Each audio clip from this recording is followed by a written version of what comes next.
This was easily the worst birthday of Fry's entire life. He'd lost all his friends. On Fry's birthday, Leela had quietly planned a surprise for him. She'd rounded up everyone they knew to throw him a birthday party on the spaceship. All of a sudden, the ship jolted violently. It was pulled in by an unknown, powerful gravitational force and crashed onto a desolate, uninhabited planet.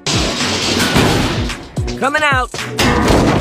Ow! The second Fry made contact with the planet's surface, the entire landscape transformed. A house materialized out of nowhere. It was exactly the house Fry had grown up in. The interior was decorated just like his 8th birthday party, the game-themed bash his parents had thrown for him back then. Out of the blue, 3 aliens appeared. They'd scanned Fry's memories and were reenacting his 8th birthday party for him. The first game was Barrel of Primates, but unlike the regular version of the game, they would be the primates linking together instead of plastic toys. At first, they thought the game wasn't going to be that hard. That was until the aliens activated the device beneath them, a tank of sulfuric acid, meaning whoever lost the game would die. On Fry's actual 8th birthday, he'd beaten his friend who was the best at this game and won the first round. On this day, Bender cheated by shaking the opposing team's formation. They couldn't hold on, and all of them tumbled into the acid pool, dissolving instantly. The next game was blowing out the candles. Fry had to blow out every single candle in one breath. For every candle he missed, someone would die. Fry was brimming with confidence. He'd blown out all the candles in one go on his 8th birthday, and he was sure he could do it again. No fair! I've got about 12 weeks! But he missed the candle that belonged to Zoidberg. In the blink of an eye, Zoidberg burst into flames and burned to death. The following game was musical chairs. Just like before, 8-year-old Fry had been the champion of this game. This time, with lives on the line, everyone fought tooth and nail over the chairs. Those who failed to grab a seat in time were mauled to death by a giant weasel.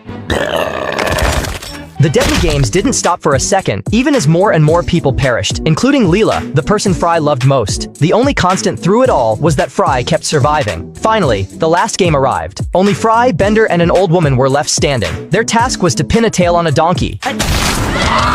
Fry flashed back to his 8th birthday. He'd nailed the tail onto the donkey perfectly, won every single game, and taken home the championship title. But his friends hadn't been happy for him. They'd accused Fry of cheating, claiming a kid who was terrible at games could never win fairly. So Fry took off his blindfold. To prove he hadn't cheated, he begged the aliens to gouge out his eyes. For the sake of fairness, the aliens removed the eyes of all 3 remaining players.